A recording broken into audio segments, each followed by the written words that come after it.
On va donc parler de la couverture sanitaire universelle, un des objectifs du développement durable, et notamment la question de l'accès aux soins et de la manière dont les systèmes de santé peuvent s'adapter pour permettre à tout le monde d'avoir accès aux soins. Donc on est au cœur ici de la recherche sur les systèmes de santé qui est abordée par la fameuse conférence mondiale sur la recherche sur les systèmes de santé tous les 2 ans.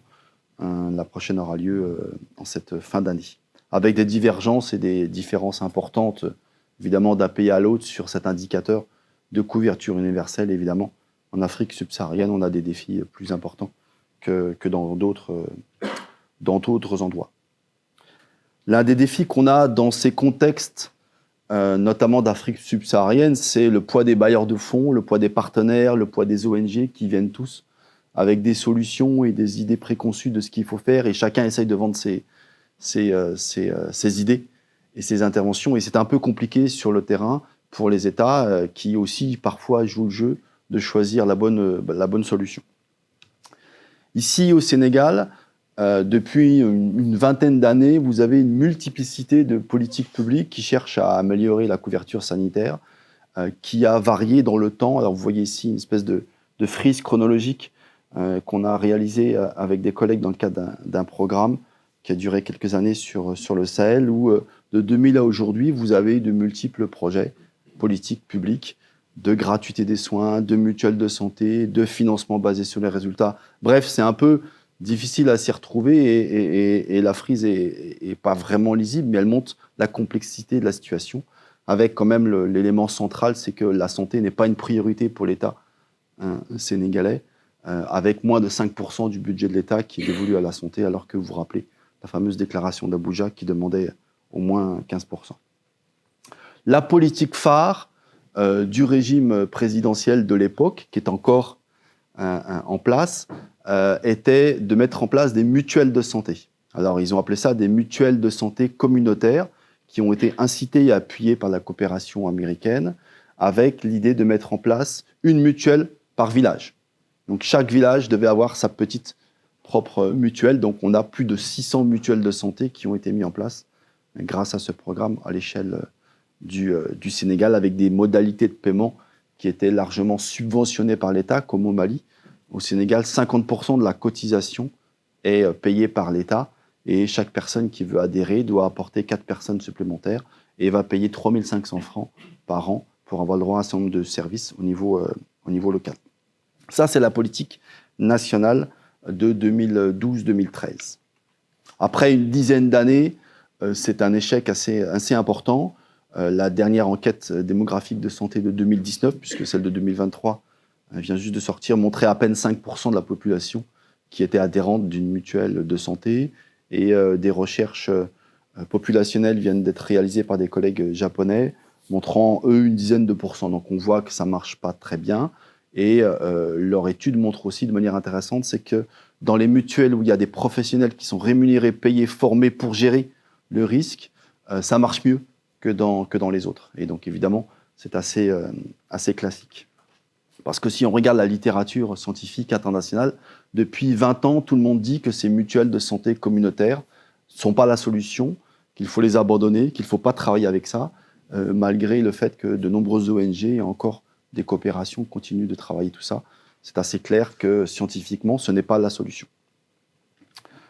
Ça avait déjà été dit par Bart Kriel, qui est un médecin de santé publique, qui a fait sa thèse en RDC il y a maintenant très très longtemps, en 1998.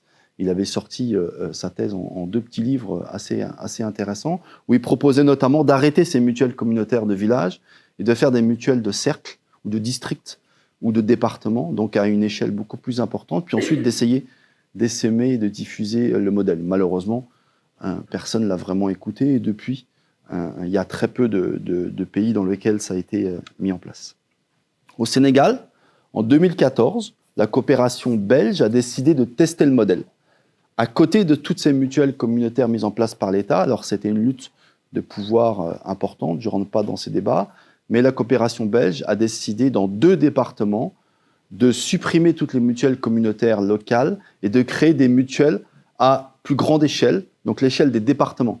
Au Sénégal, vous pouvez avoir plusieurs districts dans un seul département. Donc vous avez 2 départements qui, à partir de 2014, ont décidé d'une part de supprimer ces mutuelles et de faire une grande mutuelle départementale. D'autre part, de former des gens et de recruter des professionnels à la gestion. C'est plus le chef de village ou l'instituteur du village qui va gérer la mutuelle, mais ce sont des professionnels, ils ont tous les deux des masters, donc c'est des niveaux de professionnalisation importants. Et à côté de ça, ils ont mis en place sur le volet offre un système de forfait où les gens payent et tous les gens du département savent à l'avance combien ils vont devoir payer. La consultation avec un infirmier, ça va être 2 000. La consultation avec un médecin, ça va être 10 000. Et il n'y a plus de discussion, de négociation de combien je vais payer. Tout ça est compris dans le package. Donc, avant d'arriver au centre de santé, les gens savent ce qu'ils vont devoir payer. Et il y a une portabilité des soins à l'échelle du département. Donc, si vous êtes d'un village, vous pouvez aller vous soigner dans un centre de santé d'un autre village. Ça, c'est le modèle donc, de 2014 qui a été mis en place avec les Belges, de 2014 jusqu'à 2018. On est donc face à ce que, vous vous rappelez ce papier de nos collègues anglais sur des expérimentations naturelles qui posent des défis importants d'évaluation où, évidemment, vous n'avez pas le contrôle comme un essai dont on a parlé tout à l'heure. Vous êtes sur une intervention naturelle décidée par une ONG ou un pays et on va devoir faire de l'évaluation ou de... Je vous ai mis là de la pub pour le livre qui est gratuit en ligne sur lequel je n'ai pas d'argent, rassurez-vous. La recherche interventionnelle, et je donnais une copie pour le labo. On est au cœur là de ce qu'on appelle donc, nous la recherche interventionnelle en santé publique, la manière d'évaluer, d'analyser ces expérimentations naturelles, ce qui pose plein de défis méthodologiques. Donc je voudrais rapidement ici dresser une espèce de liste de différents types d'études que nous avons réalisées autour de cette expérimentation naturelle, que sont les unités départementales d'assurance maladie, en reprenant un vieux papier de Ilona Proctor qui, en 2011, avait essayé de proposer ce qu'elle appelait des implementation outcomes, donc des éléments qu'il fallait regarder dans la mise en œuvre des interventions en plus de l'efficacité. Alors ce que vous connaissez tous souvent ici, l'acceptabilité, la pérennité, tous ces éléments de fidélité, d'appropriation, d'adoption. Et ils viennent de sortir une espèce de synthèse à l'échelle internationale. Ils ont trouvé que depuis 2011, 400 études avaient été publiées en citant ce papier de base de Proctor, avec beaucoup de papiers aux États-Unis évidemment, mais pas mal en Europe et beaucoup en Afrique. Donc c'est intéressant également en Afrique subsaharienne, on a essayé d'utiliser ça beaucoup et vous voyez dans la colonne sur les différents types que beaucoup d'études ont été centrées sur l'acceptabilité, la pérennité et beaucoup également sur la fidélité et la faisabilité. Voilà, donc on a essayé de faire des études, nous, sur ces différents éléments, mais également l'efficacité. Puisque je sais que ça vous intéresse, je vais vous en donner quelques exemples. Donc je vais vous donner 6 exemples d'évaluation, de recherche que nous avons fait avec ces collègues des UDAM. D'abord un processus de capitalisation, puis ensuite les différents types d'évaluation et de recherche évaluative que nous avons réalisés. La capitalisation, donc on a accompagné pendant 3 ans tous les gens du terrain, y compris les gens du ministère, à capitaliser sur leur processus avec une démarche systématique qui a culminé par un grand forum international à Dakar avec 300 personnes qui réfléchissaient à ce type de modèle. On a publié également un bouquin en français et en anglais sur ces processus où on a accompagné les acteurs à documenter ce qu'ils faisaient, à écrire. Et également, tous ces chapitres ont été écrits également par des acteurs de terrain. Ça a permis d'avoir une première vision globale de ces UDAM et la manière dont elles fonctionnaient dans ces 2 départements. On a réalisé en 2020-2021 une étude sur la résilience. Alors le mot tarte à la crème à la mode aujourd'hui, mais c'est intéressant de regarder comment, en période de pandémie de Covid, où les mesures de l'État ont été assez drastiques au Sénégal au début de la période Covid, on voit ici avec 2 indicateurs, mais je ne rentre pas dans les détails, que malgré ces mesures importantes et la pandémie, il ne s'est rien passé de très différent et les unités départementales d'assurance maladie ont continué de fonctionner de manière importante. Et ce qui était intéressant, c'est donc de faire une étude de la résilience. Alors, on travaille de manière un peu plus déductive que de manière inductive, comme vous l'avez fait, mais avec des cadres d'analyse, mais en se laissant évidemment la place pour des discussions. Et donc, à gauche, vous voyez un cadre d'analyse qu'on a utilisé dans une étude sur Covid. Et j'ai donné également un petit livre sur ces études. Et on a essayé de comprendre comment ces UDAM avaient été résilientes et avaient réussi à poursuivre les activités. Je ne rentre pas dans les détails. On est en train de terminer une analyse sur la satisfaction des bénéficiaires de ces assurances.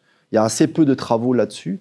Et donc, avec des collègues de l'UCAD à Dakar, on est en train de finaliser une analyse en équation structurelle pour essayer de comprendre quels sont les déterminants de la satisfaction, de la confiance, qui est un élément clé de l'adhésion aux assurances, avec une enquête auprès de des départements. Et l'originalité un peu, c'est qu'on a essayé de faire une enquête par téléphone, en essayant de retrouver les personnes dans la base de données de ces UDAM pour essayer d'avoir des personnes qui ont bénéficié des services. Et en même temps, au téléphone, vous retrouvez, d'abord, ça coûte moins cher, puisqu'on a des petits bouts de ficelle pour faire ces études. Puis ensuite, vous pouvez retrouver le maximum de personnes.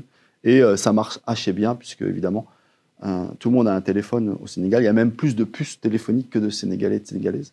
Et donc, c'est assez facile de pouvoir discuter avec les personnes. On a également fait une analyse de la pérennité. On s'est demandé comment se faisait-il que ces deux UDAM continuaient de fonctionner, alors même qu'en 2017, le bailleur de fonds belge s'est retiré et a arrêté de financer ces projets. Généralement, ça se casse toujours la figure, pour rester poli. Ça ne marche pas, et dès que les bailleurs de fonds s'en vont, tout s'arrête et tout part, comme dans tous les pays du monde. Et là, c'est assez intéressant, contrairement à l'habitude. Ces UDAM continuent de fonctionner, ont des taux de pénétration assez exceptionnels dans la sous-région. Et donc, on voulait aussi étudier une histoire à succès. Et donc, c'est assez intéressant d'avoir fait cette étude, me semble-t-il. On a utilisé... alors, la pérennité, on peut l'étudier sur deux manières. Vous savez, cette dichotomie de Pierre Pluy sur la pérennisation, qui est le processus qui va permettre d'arriver à la pérennité, qui est un état à un moment donné. Là, on a regardé plutôt les déterminants de la pérennité, avec le modèle de Shell, qui nous explique que la pérennité se comprend par ces 9 dimensions. Et donc, sur le terrain, dans les entretiens qualitatifs en profondeur, et là, on n'a fait que du qualitatif, on a essayé de comprendre les éléments qui étaient favorables et défavorables à la pérennité au regard de ces 9 dimensions. On est également en train d'étudier le passage à l'échelle, donc le scaling up, puisque de manière aussi assez intéressante, le gouvernement du Sénégal a résisté longtemps à ce modèle un peu différent que proposaient les UDAM. Mais aujourd'hui, après une dizaine d'années de réflexion, d'une évaluation nationale qui a eu lieu en 2021, ils ont décidé de passer à l'échelle ce modèle. Alors vous voyez ici, sur la carte du Sénégal, qui n'a pas été faite par Flore, mais par Emmanuel Bonnet. Vous voyez les deux premières UDAM qui sont Foundiougne et Koungheul en rouge très très clair. Et puis plus vous allez sur le foncé, plus c'est des nouvelles UDAM qui sont en train d'essaimer au fur et à mesure. Et l'objectif du gouvernement, c'est que tout le pays soit en processus en fin d'année 2024. Et donc l'idée, c'était d'étudier ce processus de passage à l'échelle et comment ça se faisait et comment ça marchait. Et ça, c'est entre autres financé par la coopération luxembourgeoise qui appuie certains pays. Donc là, pour essayer d'innover, parce que quand on utilise des cadres et qu'on étudie toujours ces choses-là, au bout d'un moment, on est un peu fatigué d'utiliser toujours les mêmes choses. Donc là, on a essayé d'innover, on est allé chercher une approche théorique intéressante de collègues canadiens sur la question du passage à l'échelle.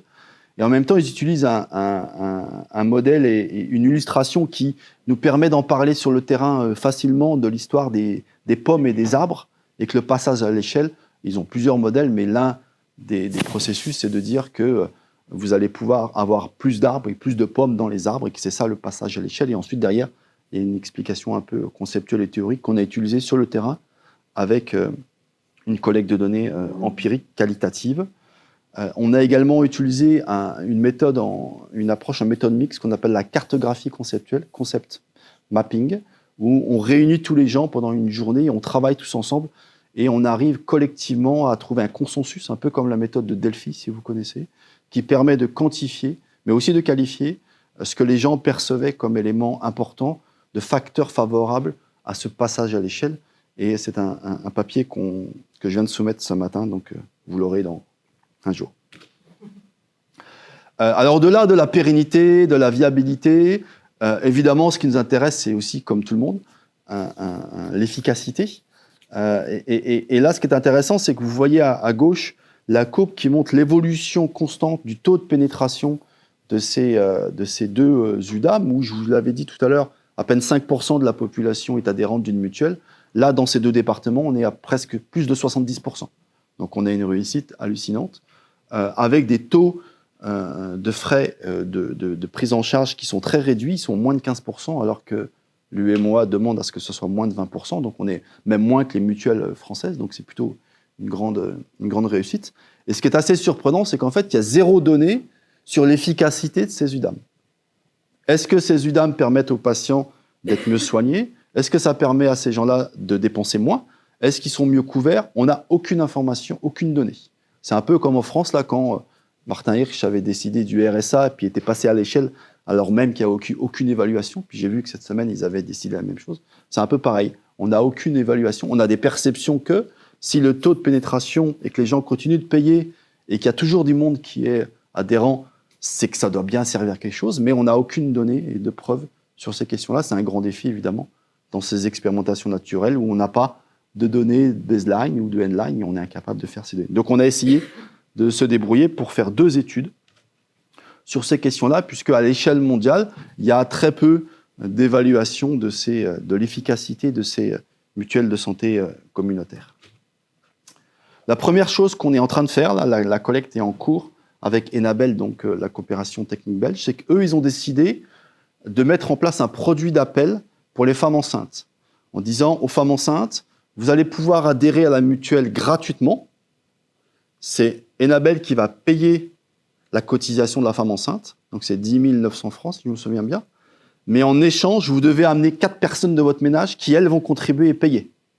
Vous voyez, on est un peu dans le nudge là, macronien. Là. On essaye de se dire, j'enrôle gratuitement, mais en même temps, tu amènes des gens et ça permet d'augmenter un peu le partage des risques à l'échelle du département, et c'est assez intéressant et assez intelligent.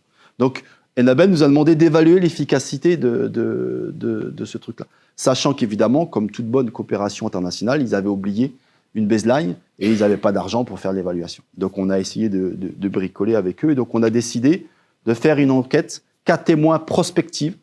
On avait fait ça au Bénin sur les mutuelles il y a une quinzaine d'années. Donc, on est en train de la reproduire. Donc, dans les 2 départements, dans chacun des hôpitaux où les femmes vont accoucher, on a des enquêteurs et des enquêtrices qui vont apparier à chaque fois qu'il y a une femme enceinte qui accouche, une femme enceinte qui est adhérente à la mutuelle avec une femme enceinte qui n'est pas adhérente, pour ensuite avoir son adresse, son village, et ensuite va faire l'enquête au village, dans le ménage, pour éviter les biais liés aux professionnels de la santé, puisque les enquêtes de satisfaction, généralement, montrent que tout le monde est d'accord et que tout va bien dans un hôpital. Mais quand vous allez à la maison, les gens ont des discours un peu différents. Donc, on est en train de collecter des données sur les dépenses, l'accès aux soins, etc. Donc, on fait donc une enquête cas témoins prospective avec 200 paires de parturientes.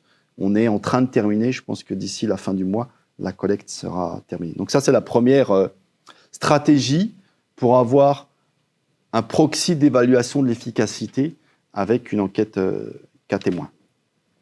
La deuxième, évidemment, c'est une étude quasi expérimentale. On a réussi à avoir un peu d'argent dans le cadre du programme PAIR, qui était un partenariat entre l'AFD et l'IRD pour le financement d'interventions. Et donc, il se trouve qu'au Sénégal, il y a plusieurs, mais il y a un observatoire démographique que vous connaissez peut-être, populationnel, qui est à Fatick. Et il se trouve que là-bas, une enquête a été faite en 2019 par des collègues sur la manière dont les gens adhéraient aux mutuelles et des dépenses de santé, mais il n'était évidemment pas prévu de continuer. Et en plus, par hasard, il se trouve qu'en 2021, ces mutuelles ont été dissoutes et sont départementalisées. Donc là, encore une fois, on est dans une opportunité assez incroyable de pouvoir faire une évaluation avec des données-là de pré-départementalisation en 2019 au niveau de l'observatoire de Niarar. Et vous voyez ici, sur 2019, on a donc réussi à avoir un petit financement pour collecter des données en 2023. On a réalisé ça en novembre, et puis en 2024, on refera la même chose. Comme ça, on aura donc une analyse pré-post départementalisation avec 2 postes, donc 2023 et 2024. Et on va comparer aussi les contributifs et les non-contributifs, donc les gens qui payent eux-mêmes la mutuelle à 3 500 francs, dont j'ai parlé tout à l'heure, et les autres qui sont les indigents, qui sont bénéficiaires d'une bourse de sécurité familiale pour lesquels l'État paye 100% de leur adhésion à la mutuelle. Et le deuxième type d'analyse qu'on va essayer de faire, là, il est plus au niveau national, puisque vous avez compris avec la carte que la départementalisation se passe à l'échelle un peu du pays. On va essayer, avec les données de l'EDS, enquête démographique de santé, de 2017 jusqu'à aujourd'hui, et on va essayer de faire une analyse, là, en différence des différences entre les différents départements, pour essayer de savoir ce qui se passe. Pour l'instant, le DS 2023 vient juste de sortir, mais juste les données de base sur l'échantillonnage et les données sur la mutualisation ne sont pas encore disponibles. On espère qu'on les aura un jour. Voilà, donc on va regarder la liste de ces indicateurs de couverture sur à la fois l'observatoire de Niarart, à la fois avec des données qualitatives. Donc on va aussi faire des enquêtes qualitatives pour essayer de comprendre ces choses-là, puis également avec les données de l'EDS. Et ma dernière diapo pour parler d'un projet qu'on démarre également dans le contexte de ces mutuelles où on va essayer, on a commencé en fait depuis quelques mois maintenant.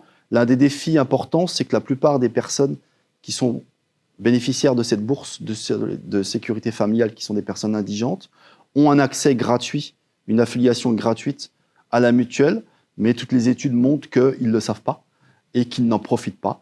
Et donc, on est là derrière des besoins non comblés. Et on est en train de tester depuis plusieurs mois une démarche que vous connaissez tous ici aussi, de navigation en santé ou de médiation en santé, appelez ça comme vous voulez, de personnes qui vont soutenir ces personnes indigentes dans leur recours aux soins pour qu'ils puissent bénéficier.